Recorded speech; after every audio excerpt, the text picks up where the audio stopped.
Hey guys, welcome to another exciting edition of the Overtime Sports Show. And we're feeling pretty good today. It's a great day. As you can see, G-Man is eating. He's in our podcast room. My cucumber with lime and tahini. You gotta have that Mexican sauce. You got that Mexican sauce. Oh, I see. You're gonna get low. Yeah. It's but I'm ready, man. Let's do this. You said it's cucumbers and what? What was it? Cucumber, lime, salt, and Mexican tahini. The tahini seasoning. Oh, tahini. Is that pretty salty? Put y'all boys on that, man. I see you getting it in.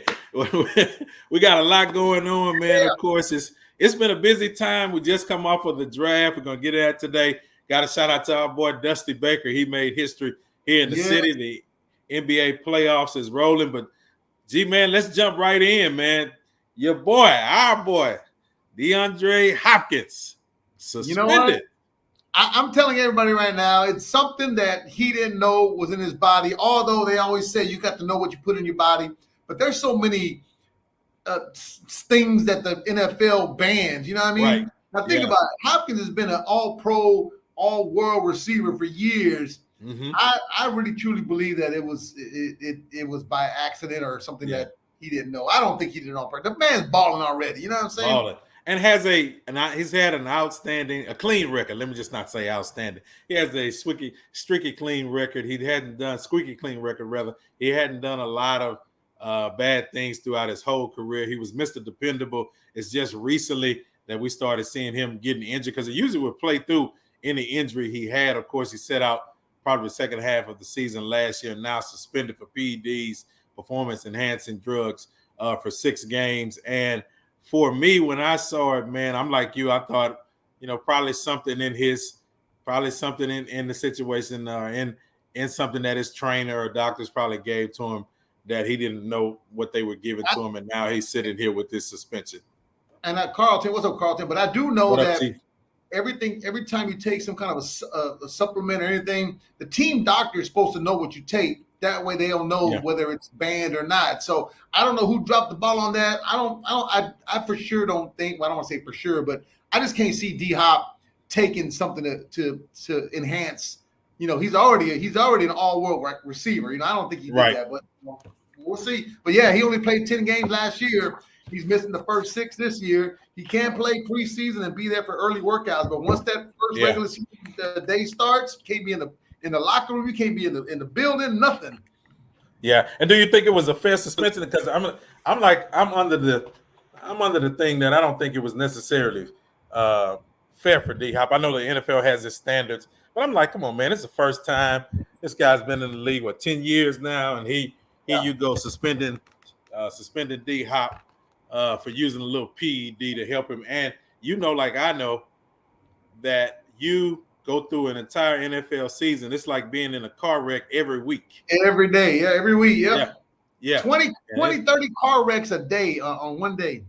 So, and if you're playing this long in the league, your body, I don't care who you are, your body is eventually going to break down. So I think on some of this stuff, and we did a poll, and I just think on some of this, man, we got to kind of bend. Remember Ray Rice, for the domestic violence, he got a 2-game suspension before his team cut him, but the league gave him a couple of game suspension. Yeah. I thought maybe 2, 2, maybe 4 games would have been okay. Yeah, but the NFL does that, man. If you get, you get popped the first time in 6 games, there's no ands, ifs, or buts about it. I think with the Ray Rice situation too, that was not I want to say way back, but it wasn't as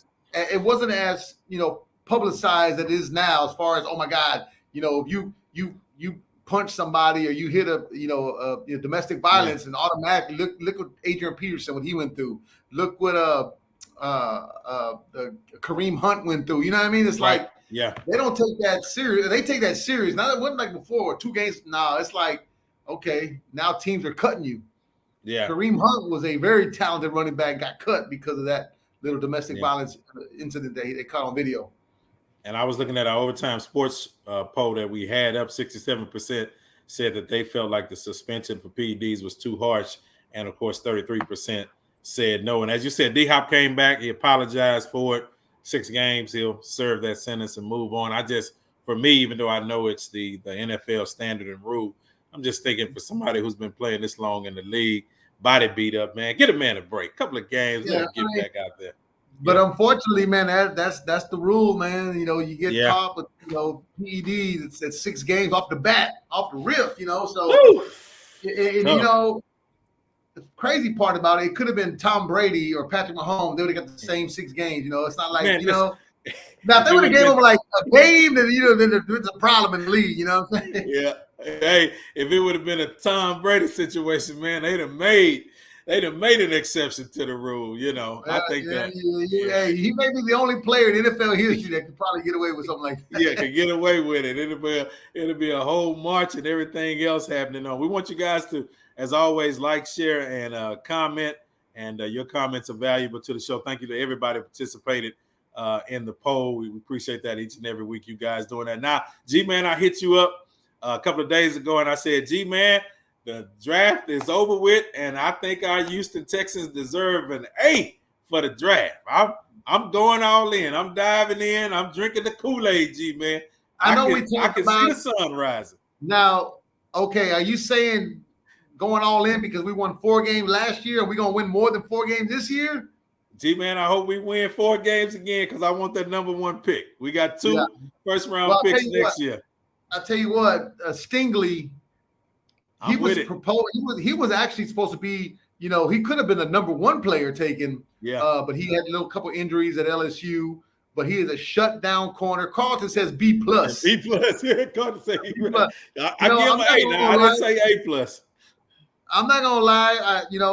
I wasn't all invested this year because of what happened the last couple of years. I was kind of fed up, but I did watch it. Stingley was a good choice. I like the offensive tackle they took. I know they took a safety from Baylor. Yeah, Kenyon Green, and then Jalen Petrie from Baylor, who's a bad boy. I think overall, my thing was you have a person like Stingley, and I know, we all a lot of people want to Sauce Gardner. Of course, we see him play all year for Cincinnati, and he's a great corner. I just think Derek Stingley's ceiling is a little bit more high, and we saw his performance at LSU, especially as a freshman. If he could have came out after his freshman year, I think he would have been another top 5 pick in the league. But of course, suffered, as you said, a couple of injuries these last couple of years. But he's still, to me, G-Man, he got a high ceiling, man. Yeah, he comes from DBU. That's what they call it. LSU, the defensive backs and back. They churn them out like nothing, man. So he definitely comes from a conference where the play is. You got Alabama, all these, every week. All these teams that Clemson, but I'm saying like Alabama, but them type of teams, you know what I mean? Yeah. Mm-hmm. Them type tier teams, man, and you playing them every week. And it's like playing in the NFL pretty much. Yeah, I'm excited. And as you said, Kenyon Green right up the street, A&M. We needed a guard play now. I bought Howard can stay at right tackle. I think the offensive line is almost there. I think we're about 3/4 of the way from being solidified. And Petrie, and of course, here's a person to keep your eye on. John Mitri, the receiver out of Alabama. He's gonna be a beast. Woo! So overall, for me, I think him in the national championship game. He caught a touchdown. I like the pick. I'm surprised he was still there when he was drafted. You know what I mean? Yeah, injuries. People taking a chance. Of course, he's coming off the ACL, and he says he's going to be ready by the summertime. He says he's going to be good to go by the summer. We'll see. I'm sure they're slow playing back on the field because we want him for the long run and not trying to run him in the ground. But as Carter said, we picked up a lot of players from the hometown. Our GM said it wasn't playing like that. It's just we got a lot of SEC players who happen to be from Texas. G-Man, if we can keep them at home in Houston, I can see some great things with the Cougars in the future. We can keep these boys at home. But, hey, I'm glad that they're back, playing for the Texans. So what grade would you give them, bro? How did you feel about it? 'Cause like I said, I'm diving in on the draft picks now. Of course, it's going to take a couple of years for them to do their thing. I'm not going to be like Carlton who said B+. I would have – I'm more like maybe an A- maybe. Okay. Because I have to, like you said, with the injury, Stingley, they were saying a lot about, his performance decline or whatever. But he did deal with some injury too. So I'm gonna say an A-. I still think we're still about maybe 2 years away, maybe from competing again for the division title. Yeah. I think next year, I think Definitely. we win more than 4 games. I say we win 6 games next year. Yeah. Yeah. I'm hoping, man. I don't want to mess up. I want to still have that top 1, 2, or 3 pick. But So Davis Mills plays the way he played the second half of the last 5 games of the season, where he started to show some promise and managing the game and knowing where to throw the ball and being accurate. If he can keep doing that and build on that, I think he's going to be a nice player. He's not going to be Deshaun Watson, but no. I mean, he could be. I don't want to say they're totally 2 different players, but I mean, he could be a game manager. He could be in the pocket passer like a Tom Brady. I don't know. It's gonna be interesting to see how he does in year 2. Yeah, I'm like, I keep my eye, like I said, keep your eye on Stingley, keep your eye on Majic. I think they will be 2 impact players as we go into this next season with the Houston Texans. Just stay within that top 5 pick. That's all I ask you, man. I just want them to stay within that top 5 pick. Don't blow it. H-Town love. Yeah, we appreciate it. And of course, we saw Howard was able to get an increase in pay, an extension. They picked up his option for the 5th year, so I'm excited about that. Titus Howard is going to be a Texan. He was good for a long time. Now, your boy cried his way out of the city. Lonnie Johnson Jr. Can you believe he asked for a trade? I mean, I don't want to say he was never one of my favorite players. Man, say it. When they first started putting him in the lineup, I'm like, why? We were thin. We didn't have no really good play. We was thin. I like King, but Lonnie Johnson. I mean, I guess he played better last year than he did the year before. I guess Yeah, and they kept moving him. Safety to cornerback to safety. Yeah. He's a victim of being under the system of O'Brien, and then they was trying to find a spot for him. I didn't think he was going to ask for a trade, but I know I thought probably on the depth chart this year he would probably been the 4th corner. Yeah, I mean, it's not like Nelson. He's a Darrell Rivas, No, asking for a trade. He think he is now. He think he is. He thinking like for him, he like I got a new start in Kansas City. What is he? 6'2", 6'3", and big boy for a cornerback. But like they said, he couldn't his movement, man. He couldn't move his hips like he needed to on the receivers, and just couldn't find a place for him. Wish him well. We traded him for a conditional 7th round pick that if he makes the team, if he don't, then oh well. We'll definitely move on. Let's get into our NBA Minute, brought to us by our good friends at Hennessy. Never stop, never settle.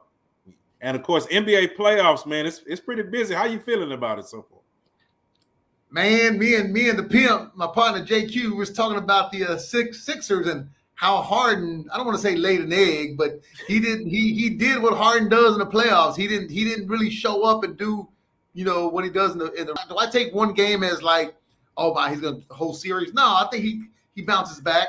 But man, Miami playing out their minds right now, bro.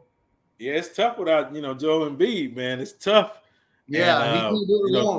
But Doc said that he's getting better. He don't know if he's coming back, this next game, but he's getting better. Well, they need him because Doc messed up by keeping him late in the game, and then the injury happened. That's what seems like it always happens in a playoff game, man. When you're not pulling your players, you pretty much got the game in hand. They had a big lead. Yeah, and Doc's excuse was what everybody does. Every team does it. They keep the starters in there for up until like the 3 or 4 minute mark of the game. Man, you were up big time, fool. Why would you even risk that? And it always happens. If you go back in the history, whether it's football, baseball, basketball, always in the last minute, last something, championship game or NCAA, somebody tears an ACL who's supposed to be a number 1 pick. I mean, I've seen it over and over again. I would have took his ass out. I said, you know what, bro? Go ahead. We're up big. Chill.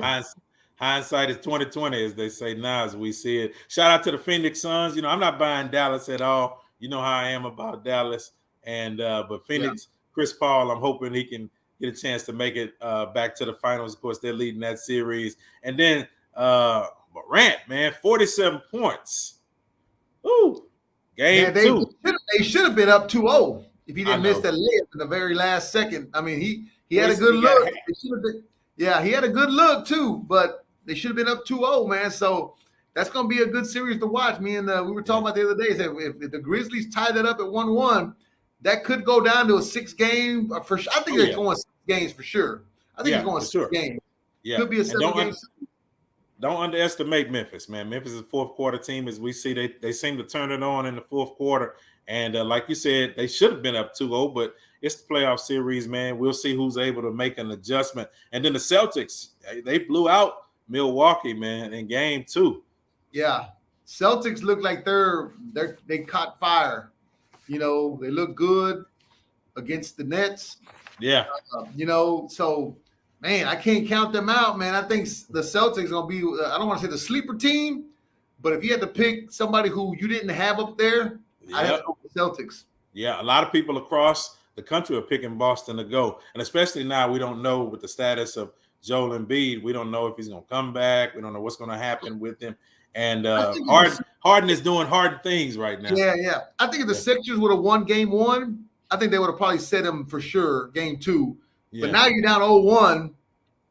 I mean, if you go down to 0-2 to Miami, it's tough. And I'm enjoying the playoff series. You know, there's no KD, no LeBron, no Houston Rockets. I know I'm just kidding, but I'm enjoying this series, and I think the league, as we look overall, is in good hands. As we see it in Boston, what Boston is doing, of course, what Memphis is doing. Dallas is surprising to a lot of people. So I just think overall the league, the future of the league, is in good hands. As soon as the Rockets get in order, you know, I think we got a lot of young horses that's going to do a lot of great things in the future. How do you feel about the league, man? You know, it's kind of one of them things. Like, I didn't really pay attention as much this year, only because, you know, the Rockets weren't, you know, the normal Rockets that I'm used to for the last, 5, 6, 7 years. But man, I don't know. I do think the Rockets are going to be good. As far as the league as a whole, I mean, I just don't like these ticky-tack suspensions and fines. Yeah, you know, that needed. Yeah, I mean, I'm used to the Kurt Rambis fighting Kevin McHale, and back in the day throwing, Hakeem Olajuwon throwing. That's what I was used to. Watching as a kid, like, man, you had to fight in the playoff game. You didn't get punched by Ralph Sampson or something, Yeah, they waving at people now. It's fans. Yeah, you just touch somebody, it's like flagrant foul, like the one against Draymond Green. I don't think he yanked his jersey like to hurt the guy, but it was a foul. Yeah. He didn't want to score a bucket, but what do? You let him score the bucket? Yeah. And one? I mean. And one. Yeah, and they wanted, they didn't take back the flagrant foul on him as well, man. So just the NBA playoffs, I'm excited to see who comes out of this is going to be good. Man, we got to keep at the forefront of our conversation always as we do this each week until she come home. I'm excited that the WNBA is going to honor Brittany Griner with the decal during the season. But as the president, Biden has said, man, it's like they're doing too much now with holding Brittany overseas. Now, come on, man. Yeah, I know they bring Brittany home. I know they hired somebody who's worked, the negotiation. Yeah, the negotiations. Yeah. He came on last week and agreed to do it, to negotiate, and he's pretty good. I heard from what I hear. So she's been down there. But man, it goes back to what we talked about a long time ago. You can find vape pens and vape cartridges all over the United States. Mm-hmm. Why would you want to bring that back from Russia? Yeah. Why would you even take a chance? Like, yeah, especially in Russia. Yeah. So, and you can get these cartridges for $35. Not that I know, but like $35, a cartridge. Yeah. But you get caught with a couple cartridges. That's like 15 years in Russia, bro. Woo. Man, it's like I wouldn't even rip, man. Yeah. Yeah. And we got to get over it. I'm glad that a lot of our political leaders are putting pressure and keeping pressure on our government to do everything that they can to bring it home. And it's a crazy time because you got the whole Russia-Ukraine situation happening, and Russia is, the way that they are mad at the United States for how they feel like we're interfering in that battle, and which we should. But at the same time, you're trying to negotiate to get Brittany home, and it's just tough, man. It was, as you just stated, the worst time for her to do this, man. And right on the brink of Russia about to invade Ukraine. And people were saying that she could have been actually in there a week or two before we even found out that she was locked up. Yeah. So I don't know. Now, would this happen if it was KD or LeBron? You know, I hate to say that. I hate to say that. No, I think it's all equal. But man, if LeBron James is in a prison or in jail in Russia, I would have to think that they'd have been moving on it faster. Yeah, and I mean, That's I'm just sure me. probably Jordan or somebody like that. I think Yeah, probably former President Trump would have probably got involved. Since he's got this great relationship with Putin, bring him on home. Man, we got a shout out to our boy. We want to definitely bring Brittany home. That's our NBA Minute, powered by our good friends at Hennessy. Never stop, never settle. You know what to do with Hennessy. You know what time it is. Man, we got a shout out to our boys. We're avid fans of our Houston Astros, and Dusty Baker picked up his 2,000 win as a Major League Baseball manager, the first African-American manager to win 2,000 games. So shout out to Dusty and the Astros. I believe only the 12th manager overall to win 2,000 games. First African-American and 12th overall. I mean, think about it, man. You think 2,000 games? He could have actually broke that probably last year because you go through a season game you should have won. I know. He should have broke this record maybe a couple of weeks ago, but the Astros took a little. But you know what? I like Dusty, man. I've always liked Dusty. Yeah, he's a player's coach. He's winning. Yeah, he's winning. Yeah. Man, you know what? People say he needs to win a World Series to be in the Hall. I agree. I don't think he needs to win a World Series, but he's a Hall of Fame coach. Yeah, he's a Hall of Fame coach. I mean, here's a man. Even though, like you said, he has not won the big game yet. How many times has he been to the World Series? And a lot of managers never get to that point. Here's this man being able to come with a team that was gifted. Of course, we know we had a good team because we'd already been to the World Series. But just because you inherit a good team don't mean that you can take the team back to the top. Because you could be you could be a Bill O'Brien and destroy a team. Don't remind me. I'm sorry. Old Billy. I apologize. So for him to be able to maintain our squad, and even like now, people are getting frustrated. G-Man, you know this. People are getting frustrated because the Astros are off to a slow start again. But how many times have we done this? It's all the time. You know what? But you know what I am so freaking hyped about is Jeremy Pena. Woo, bad boy. And I know I do it because every day I go into stats. I look at his and I go to Carlos Correa. Yeah. He's smashing Carlos Correa on home run. I think Carlos Correa had one home run as of yesterday. I don't think he hit one today or yesterday. He had one home run. Jeremy Pena's got 4 or 5 already. Yep. He's batting the same average as Correa. Correa's like at 250. I think Jeremy Pena's like 240, somewhere around there. His glove has been the same as Carlos Correa's glove. Yep. And the dude is younger. I can see why when they were saying Correa was saying, "Oh, well, the Astros started ghosting me at the end." Yep. I can see why they was ghosting him. They're like, "Do we want to pay this dude $38 million a year, or give Jeremy Pena whatever he's making, probably $1 million or less?" Yeah, and producing better, younger, great defensive skills like Correa. Obviously, Correa's going to turn on during the year. He's going to hit his home runs. He's going to get, but he was never really a 40 home run hitter or a 35 home run hitter. He would hit 25. Home runs. So I don't see him hitting 45 home runs or anything like that. But I see Pena at least hitting 20 home runs or around that area, And that for a shortstop, that's big, bro. That's big, yeah. And like you said, with his combination, Altuve got a homer last night. Alvarez has been hot. Fire. Yeah. So you imagine this young core. Tucker bat is starting to come alive now. So you imagine this young core that we have, man. We're gonna be all right. Tucker was batting 139 last week. Right. A week and a half ago, when he turned it on the last week, he's batting already. He's back up to 250. He'd normally be around the 300 range, but you got to think, man, he started off really slow. Yeah. I think he was batting 130 or something like that. They wanted to get rid of him. Every year they want to get rid of him. Man, but he comes on. I like Tucker, bro. I do. Me too. I just like our squad overall. I know we got some hitters. I like with our Maldonado, our catcher. He's not going to do anything batting wise.